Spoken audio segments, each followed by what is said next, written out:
Hey, Nadya Dickson here with the Master's Program for Women, and we're getting ready in just a few days to honor our mothers for Mother's Day.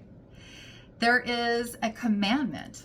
It's the fifth commandment of the 10 commandments that comes with a promise, and it says that honor your father and your mother, and you will live long in the land. This is the only commandment that comes with a promise. And for some of us, we're asking the Lord, how do I honor my father and my mother? I had such a hard upbringing, or I have, terrible memories as a child.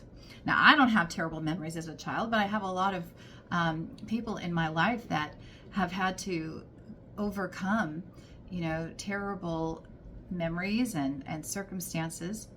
And, regardless of how we were raised, it doesn't change the Word of God. If he said, honor your father and mother, and you will live long in the land, the commandment has not changed. But what can change is the way we typically think about how we honor our parents. Maybe honoring our mother and father is simply extending forgiveness, honoring the office that they hold as a parent more than honoring their parenting style or their leadership. And so, as I think about the way that I was raised, my parents worked really, really hard to provide well for me and my brother. But that meant that both of them were out of the home. And so we were latchkey kids. And I also, later on became a working mom and became very consumed in my own work life and didn't leave a lot of space to become, a student of my children. Until I participated in session 4 of the Master's Program. That disrupted my life completely.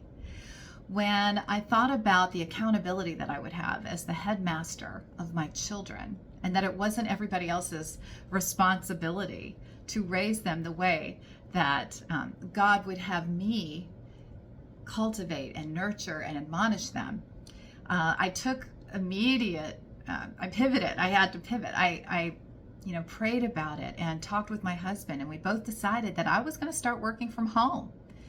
And God blessed that. He blessed that decision financially and redeemed the time. And so I'm just grateful. I started looking at my kids through the lens of best days and extracurricular design and the way that God wired them. And thank God that He is so gracious and merciful that He redeems the time. He says in His Word that He'll redeem and restore everything that the locusts have eaten and everything that the moth has eaten. And, when you think about the moth, it destroys what was in the home. The locusts eat what was in the field. And so, if some things have happened in the past and you've experienced loss, God can redeem those things. And thank God my kids were at a young age where I still had time to start implementing these new behaviors and practices and start walking in this new paradigm. But if your children were older and grown, you still have time. As a matter of fact, to honor my mother this weekend, besides just sending her flowers because she lives in Canada, I'm preparing for some time with her this summer, and I'm sending her a best days worksheet from session 4 because I want her to imagine a best day for the two of us, and I'm going to redeem some time with my own mother. How about you? How are you going to honor your mother this weekend? I encourage you to think about some ways creatively that God could give you to honor your parents so that you can live long in the land.